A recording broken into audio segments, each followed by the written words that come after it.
El proyecto de presupuestos para 2023 está ya en el Parlamento de Navarra. Era la propia consejera de Economía y Hacienda quien le hacía entrega al presidente de la Cámara Foral, Auna Igualde, esta semana de esas cuentas que comienzan ya su tramitación parlamentaria vía enmiendas. La fiscalidad ocupa el primer plano dentro del proyecto de presupuestos, una materia que la consejera de Economía y Hacienda asegura ha acaparado gran parte del debate. Un proyecto que ha sido muy dialogado, que es necesario, sobre todo enmarcado en la realidad que vivimos. Una batería de medidas fiscales que el Masaiz reconoce tienen un objetivo claro. Garantizar una Navarra justa y cohesionada, apostando por unos servicios públicos de calidad y apoyando la innovación y el emprendimiento. La principal medida que recoge el acuerdo presupuestario es la deducción extraordinaria en el IRPF para las rentas inferiores a 35.000 euros. Permiten aliviar la situación de las personas menos favorecidas y alentar la igualdad de oportunidades. Contempla una deflactación de la tarifa del 2%. El Masaiz precisa una deducción de 540 euros para rentas inferiores a 18.000 euros, que será progresiva conforme aumente la cuantía hasta los 35.000 euros. Si ve la luz en el Parlamento Foral, más de 297.000 personas se verán beneficiadas por una medida que supondrá un coste de algo más de 65 millones de euros. La firma también recoge ventajas fiscales en el impuesto de sociedades. En el impuesto de patrimonio se modificará al alza los tipos de gravamen para patrimonios netos superiores a 3 millones de euros. Se estima que puede afectar esta medida en torno a 400 contribuyentes con un impacto de 5,2 millones de euros. El Masaiz ha agradecido el acuerdo alcanzado con EH Bildu. Buscando lo que nos une, las prioridades, poniendo en el centro a las personas y desde luego es una buena noticia para la ciudadanía. Ahora por delante queda toda la tramitación parlamentaria que finalizará el 22 de diciembre con la votación de las cuentas generales de Navarra. Esta semana se ha vuelto a hablar aquí en el Parlamento sobre la compra de mascarillas por parte de Sodena tras un acuerdo con la Confederación de Empresarios de Navarra durante los primeros meses de la pandemia. Han sido la consejera de Salud y la consejera de Economía y Hacienda quienes han tenido que dar explicaciones. Comparecencia en el Parlamento Foral a petición del Ejecutivo navarro y por Navarra Suma, en la que la coalición regionalista ha querido buscar respuestas a la polémica de las mascarillas compradas por Sodena. La gente no entiende que abandonaran mascarillas en un almacén cuando eran un producto de máxima necesidad. Y precisamente sobre este excedente de mascarillas, la consejera de Salud, Santos Indurain, ha dado explicaciones. Para que el Servicio Navarro de Salud se hiciera hipotéticamente con parte de ese material, debían de darse una serie de circunstancias concretas y que no se dieron. Una comparecencia que ha continuado por la tarde y en la que el Masaiz se ha apoyado en el funcionamiento de los procedimientos de control. Todo está perfectamente cuadrado en la labor de riguroso y responsable de control de auditoría. El PSN también ha querido defender la labor del control financiero y ha hecho un claro llamamiento a Navarra Suma. Ni mienta, ni manipule, ni mezcle cuestiones. Viene aquí y vierte de su boca falsedades. Geroa Valle acepta que no hubiera una obligación contractual para que el Gobierno de Navarra adquiriese las mascarillas, pero desde el grupo amplían los supuestos. No contractual, pero quizás si nos preguntamos moral, ética. Lo que desde EH Bildu no comprenden es la razón por la que este material continúa aparcado. No se entiende que estén aparcadas esas mascarillas, que siga exigiéndose la mascarilla en el transporte público y no seamos capaces de buscar una salida. Con todo, el Gobierno de Navarra recuerda que esta operación se llevó a cabo en unas circunstancias de extrema excepcionalidad con un objetivo claro: asegurar la vuelta a la actividad de las pymes de la comunidad foral.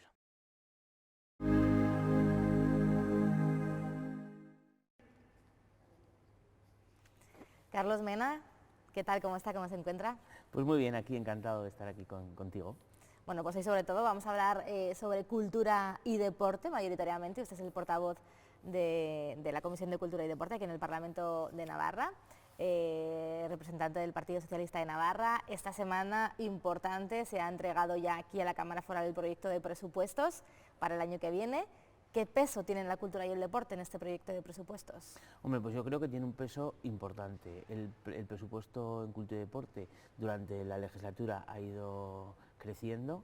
Concretamente, el que entra en la Cámara ha subido un 10% conforme al año anterior, pero el año anterior ya había subido del año anterior. Yo creo que vamos un poco recuperando ese tijeretazo que dejó UPN en el año 2012 en la cultura y en el deporte, sobre todo en la cultura, y yo creo que poco a poco entre el gobierno anterior y este gobierno vamos recuperando ese tijeretazo.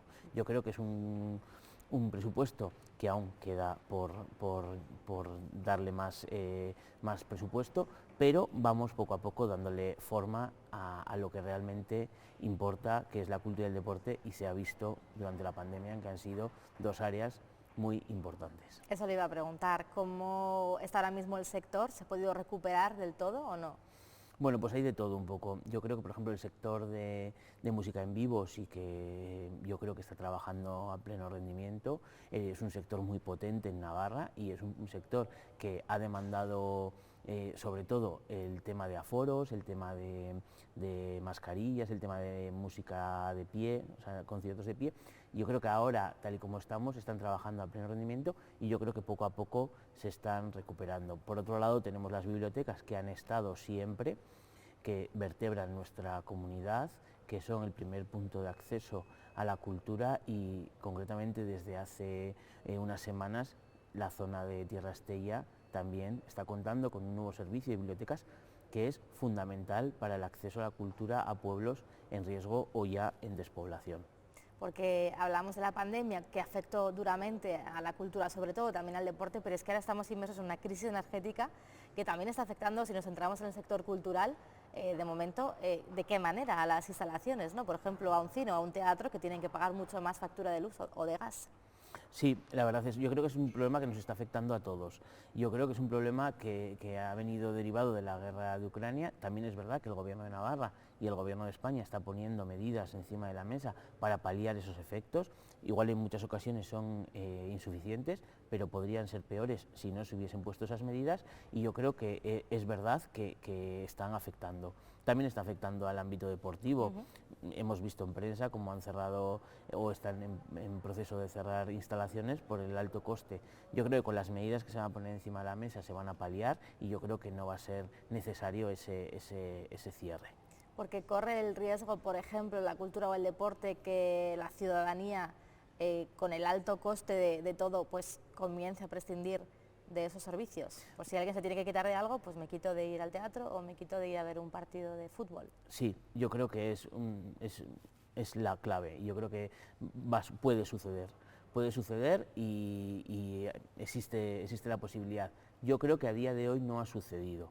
Yo creo que a día de hoy la gente sigue apostando por ir a un partido de fútbol, por ir a ver un teatro, porque además es un dinero bien invertido, es un dinero que se invierte en salud también, ¿no? Es un dinero, tú vas a un cine o vas a un teatro y ya no es el hecho de ir, sino lo que te aporta esa película, ese teatro, ese baile para ti, para tu salud, para tu bienestar, sobre todo también para tu bienestar emocional, ¿no? Yo creo que es invertir también en salud. Hablando de la venta del circuito de los Arcos, que el gobierno de Navarra y la propia consejera han defendido, pero hay quienes piensan que se podría haber vendido por más dinero, quizás no era el mejor momento para venderlo. ¿Se podría haber conseguido más dinero por esta infraestructura? Bueno, yo creo que hay que tener en cuenta que en el año 2014, cuando el gobierno de UPN entonces firmó el contrato con la arrendataria, con LAMS, ya había una cláusula que se vendía por 15 millones.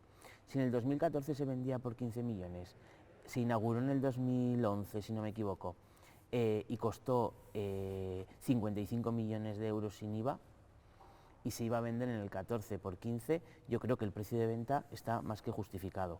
Además hay que tener en cuenta que las inversiones que había que hacer en esa infraestructura estaban entre 2 y 5 millones, y había que hacerlas sí o también para que la infraestructura seguiría abierta.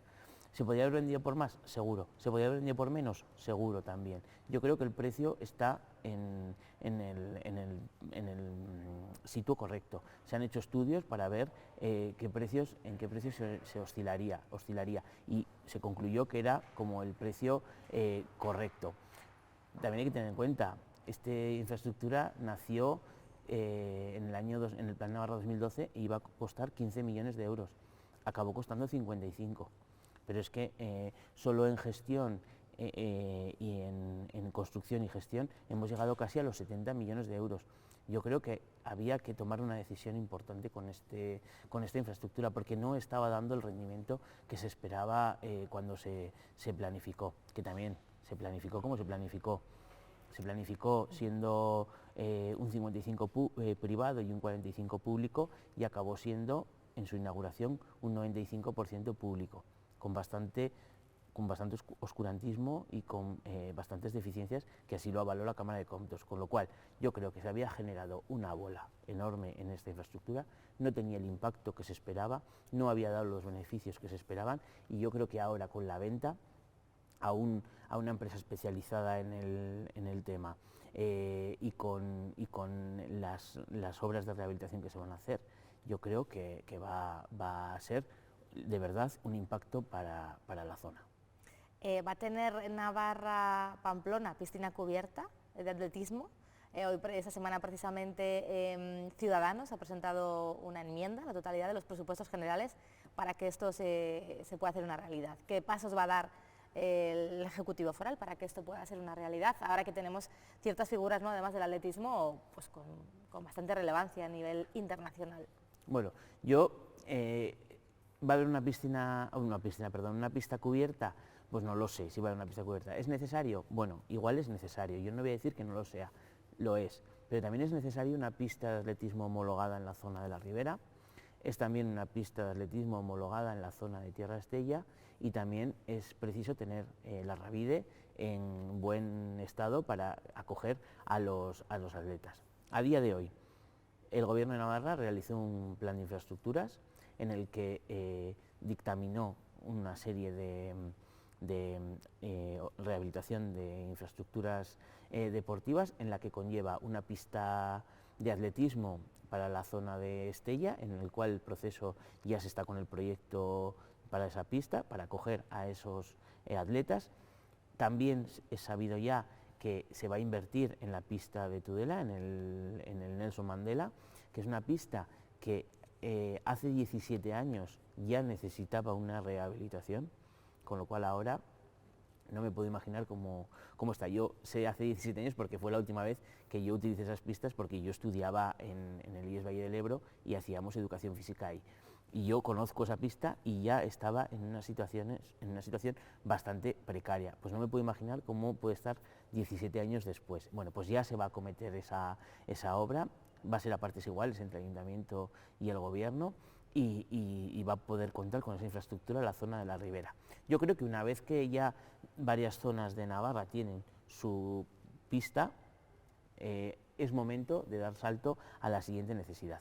Yo creo que también es importante resaltar en este tema que en el plan de infraestructuras es la primera vez que hay un plan de infraestructuras deportivas cuantificado presupuestariamente y temporalmente. Año 2022, año 2023, año 2024. Y por ahora el Gobierno está cumpliendo ese objetivo que se marcó en ese plan de infraestructuras. Ese plan de infraestructuras también marca un estudio para una posible pista de atletismo. Y el estudio creo que deja bastante claro que se necesitan cerca de 12 o 15 millones para construir y gestionar esa pista. No podemos olvidar que no solo es construcción, también es gestión, porque una pista construida sin gestión es una pista cerrada. Y yo creo que este Gobierno en ese sentido va a ser coherente, y todo lo que haga lo hará con informes y con estudios previos para que no suceda lo que sucedió con el circuito de Navarra. ¿Pero usted cree, por tanto, que es necesaria o no esa pista cubierta? Bueno, igual es necesaria. Yo no voy a decir que no lo sea, igual es necesaria, pero creo que antes hay que acometer otras infraestructuras, como te he comentado. Contamos con un módulo cubierto en Cizur, contamos también con un módulo cubierto en Echabacoiz, y se cuenta también con un módulo cubierto, no le podemos llamar módulo, pero una pista de velocidad en la Rabide, que no cumple, pero palía bastante la demanda que existe. ¿Se está dando el impulso suficiente o se está invirtiendo lo suficiente en el deporte femenino?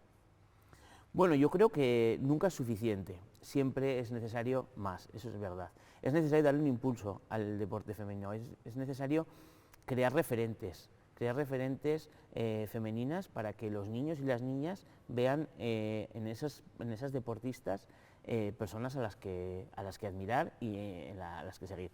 El fútbol, concretamente, es un deporte que sigue muchísima gente, y el fútbol femenino está cogiendo muchísimo auge y yo creo que es necesario seguir impulsándolo para eso, para crear referentes y que las niñas sigan practicando deporte. Es verdad que en ciertas edades las niñas dejan de hacer deporte y se dedican a otras actividades y los niños siguen realizando deporte. Yo creo que trabajando desde la base el deporte igualitario y trabajando desde la base creando referentes femeninos, yo creo que podemos ir poco a poco subiendo esos números en deporte femenino. Me parece imprescindible, me parece necesario. Creo que la mujer es necesaria en todos los sitios porque la igualdad tiene que estar clara y en el deporte aún no hemos llegado a ese límite. Me ponía usted, por ejemplo, el ejemplo, ¿no?, del fútbol femenino, pero en líneas generales hay vida más allá del fútbol.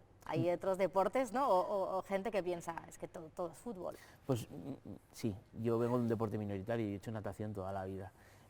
¿Qué te voy a decir yo? Pues sí, hay más vida fuera del fútbol. Yo no he jugado a fútbol, es verdad que me gusta el fútbol, yo si veo un partido de fútbol, bueno, lo disfruto, no paro mi vida para ver un partido de fútbol, eso también es verdad, pero yo creo que sí, que hay más vida y creo que ahora mismo se están potenciando deportes y vemos como el atletismo, el baloncesto, el balonmano, en Navarra están teniendo un auge muy importante y yo creo que eso también es positivo. Un deporte además, volviendo al fútbol, del que últimamente hemos visto varios altercados aquí en nuestra ciudad, ¿no? Pues en el último partido de Osasuna y también cuando vino precisamente la selección española de fútbol femenino. Reprochables, totalmente reprochables. Yo no consigo entender cómo alguien que le gusta un deporte, con los valores que transmite un deporte, puede comportarse así ante un deporte. No lo entiendo y creo que ante todo tiene que haber tolerancia, tiene que haber respeto y como en las ideas políticas lo mismo, quiero decir, bueno, pues a mí me parece bien que tú opines diferente a mí o que tú seas de otro equipo totalmente diferente a mí, pero me aportas otras cosas totalmente diferentes que podemos llegar a ese punto de acuerdo, ¿no? Entonces, con lo cual yo reprocho totalmente esas actuaciones, no me parecen para nada adecuadas y son totalmente rechazables. Vamos ya con nuestras preguntas cortas, que son de un carácter algo más personal, para conocerle un poquito más. La primera es sobre algunos o qué tipo de hábitos ha introducido en su día a día de cara al cambio climático en cuanto a gestos ecológicos. ¿Cuáles son los que están incluidos en su rutina cotidiana? Pues reciclar, principal, y sobre todo desde que mi hija va al cole, mi hija mayor va al cole, además me pareció una cosa súper curiosa. Nosotros en casa reciclábamos, ¿no? Cuando nació la niña pequeña, pues por facilitarnos el trabajo, dejamos de reciclar pues por facilidad. Y un día de repente le digo a mi hija mayor, toma, cariño, tira esto a la papelera.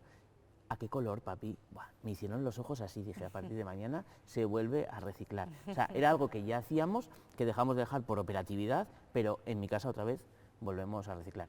E intento no comprar productos envasados en plástico, porque consumimos mucho plástico y lo llevo fatal. Las botellas siempre de cristal o de metal, porque considero que el plástico es súper dañino y lo tenemos como muy a nuestro alcance.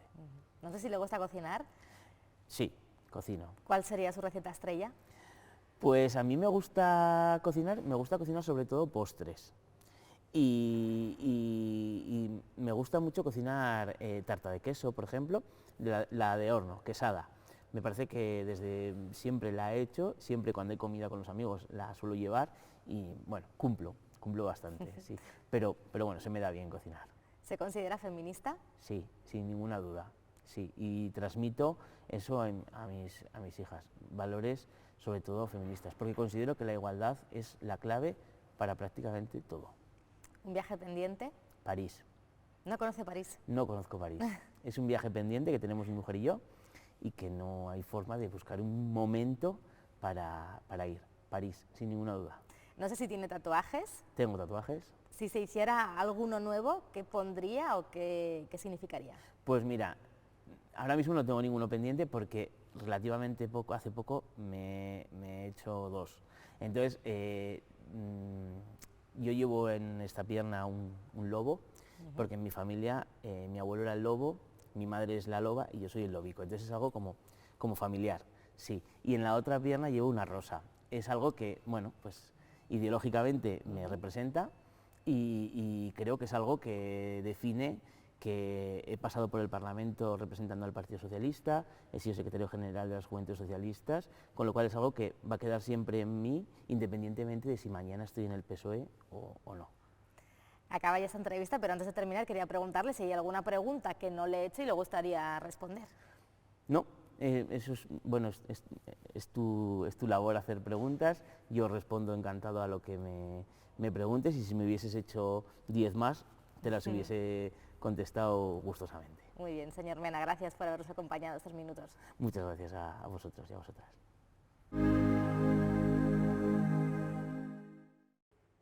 Salvar vidas está en nuestras manos, eso es lo que quiere transmitirnos esta exposición que hemos podido ver en el atrio del Parlamento de Navarra y que nos muestra y nos enseña diferentes formas de reanimación. El objetivo último, estoy viendo aquí algún superviviente de una parada cardíaca, es ese, es que ellos estén hoy con nosotros aquí. El día, yo creo, uno de los días más bonitos de la asociación fue cuando me llamó Eneco Lobato, un profesor de Ursulinas en el año 2018, después de que ya se habían tomado esas decisiones que no sabíamos dónde iban, ¿no? O que no sabemos, ¿no? Cada uno, y me dijo, Diego, ¿te has enterado? Digo, no me he enterado, Eneco, ¿qué pasa? Bueno, pues que, oye, que un chaval que le hemos formado hace 15 días ha debido de tener una parada a su padre y ha estado 9 minutos haciendo reanimación cardiopulmonar. ¿Cómo está su padre? Bueno, pues lo mismo, no lo sé, Eneco, ya me voy a enterar. 48 horas después, bueno, pues su padre salió adelante sin ningún daño neurológico y eso fue un poco el ver que estábamos haciendo las cosas bien, ¿no? La historia de colaboración del Parlamento con esta asociación, que ahora cumple 10 años, no es nueva. Ya hemos colaborado en anteriores legislaturas y las personas que conforman el ABC llevan años con formación en centros educativos, cuerpos policiales, empresas, festivales. En sus 10 años de andadura, sin duda, han contribuido con su labor a salvar vidas. Sin embargo, no podemos quedarnos ahí y estamos convencidos que las personas que forman parte de esta asociación quieren seguir cumpliendo años, extendiendo a toda Navarra el conocimiento del soporte vital básico y la importancia de la cadena de supervivencia para que la atención a la víctima de una muerte súbita se realice de forma correcta y con la mayor o la menor demora posible.